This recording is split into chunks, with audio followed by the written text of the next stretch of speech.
Namaste friends, welcome to Bano Biology Center for True Learning. Here I request you to subscribe our YouTube channel Bano Biology Center for more videos and press the bell icon for latest updates and notifications. This is the video continuation to the previous video, pregnancy and embryonic development. In this video, we talked about the inner muscle and how the gastrulation process taking place, how the different organs are different, the tissues in the fetus body. This is the structure of blastocyst or blastula.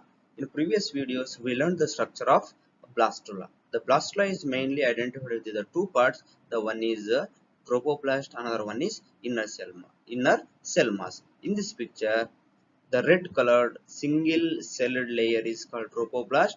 Then the cluster of cells appearing as green cells called inner cell mass. Here we only focus on the inner cell mass. The inner cell mass is also known as embryoblast or pluriblast. The another name for inner cell mass are embryoblast or pluriblast. Inner cell mass present within the blastocyst cavity or blastocyst. This is the blastocyst cavity or blastocyst within which inner cell mass is found. The formation of inner cell mass occurs before the implantation of the blastula. Later on, inner cell mass gives rise to two important parts. One is epiblast, another one is hypoblast. The formation of epiblast and hypoblast from the inner cell mass can be seen from this diagram. Here epiblast is shown with the help of green colored square shaped cells. Below that the light colored the pink structure represent as the hypoblast. Here epiblast is the top layer. The main role of epiblast is development of the embryo. The embryo is actually formed from the epiblast cells along with the amniotic membrane. It is a very important point. Both embryo and amniotic membranes are developed from the cells of epiblast. Then another layer of cells present below the epiblast are called hypoblast. Here hypoblast is the bottom layer. It only establishes the polarity. But the role of hypoblast in the formation of embryo or formation of any other structures is not recognized, not considered. Later on, the blastocyst will transform into the another new structure called gastrula. Here, the gastro means gut. The transformation of blastocyst into the gastrula is called gastrulation. Actually, gastrulation is the process by which blastocyst is converted into the gastrula. Inside the gastrula, there are cells are formed continuously moving. There is a movement of cells inside the gastrula.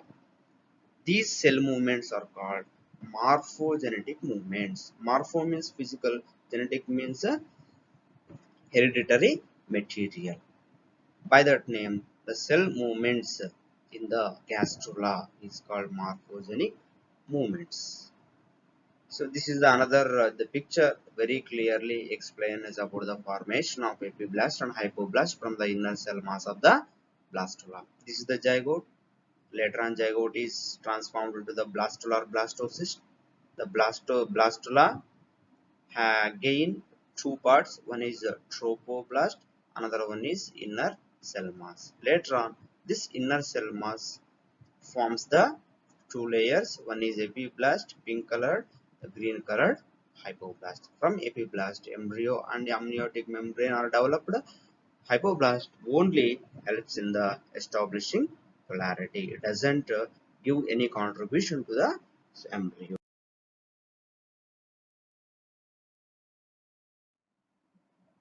So let us see how the gastrulation happens. What happens actually during the gastrulation process? During the gastrulation process, the different cells present inside the gastrula forms three important layers. One is ectoderm, second one is mesoderm, third one is endoderm. From each layer, different tissues or different organ systems are developed in the developing fetus. This is the blastula. This is the blastocyst, epiblast, innermost cells. Then different types of cells are found. Actually, the blastula contains the stem cells. Here, the stem cells are capable of giving rise to any type of organ or any type of body tissue. It is very important one. The stem cells present in the blastula are capable of giving rise to any type of body tissue or any kind of organs. So later, these three layers are formed. This is the structure of gastrula. In this gastrula, we are able to find ectoderm. This outermost layer is ectoderm, outer layer. Then endoderm means inner layer. Between ectoderm and endoderm, another layer is called archenteron. This is the archenteron.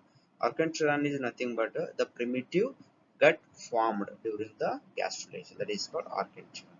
Right. We come to this chart. It is very clear about the formation of different types of tissues or different kinds of organs from each layer during the gastrulation. The first, so what are the parts developed from the ectoderm?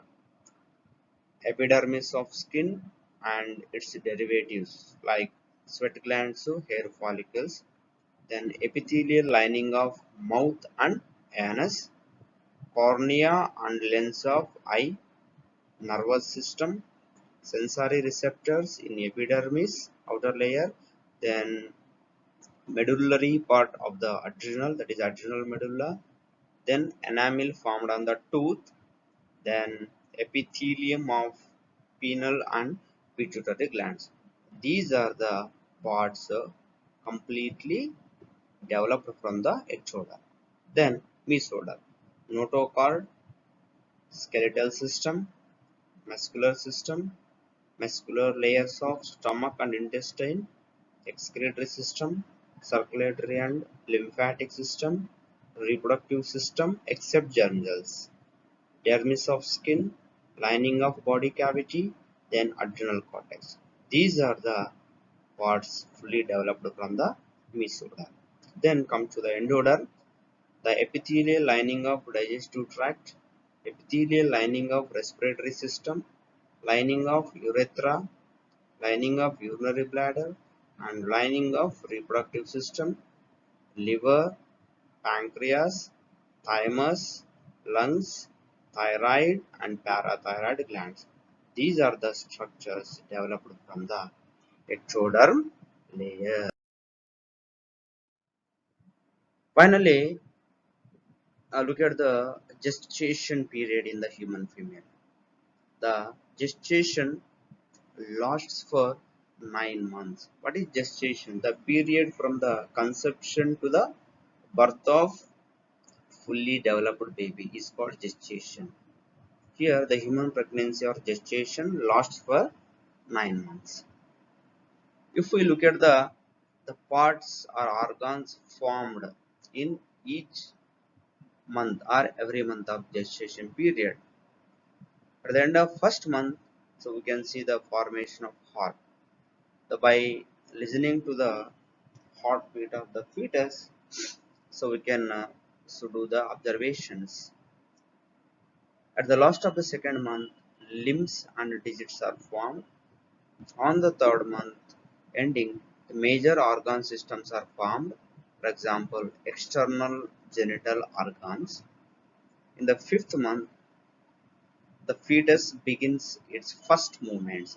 First movements of fetus can be seen in the fifth month, and appearance of the hair on the body.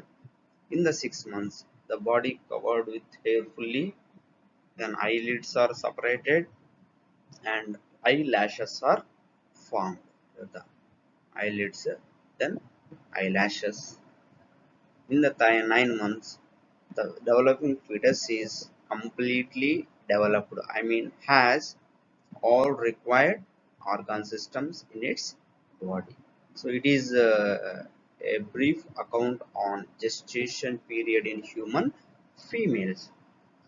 She is a mother if she get pregnancy, so how the fetus develops in each month from 1 month to the ninth month.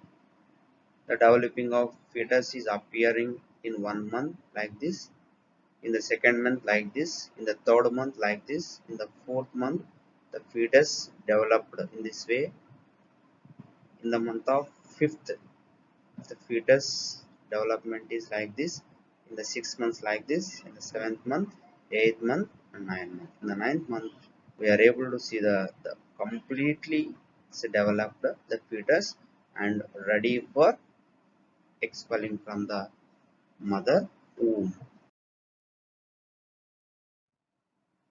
Thank you for watching this video.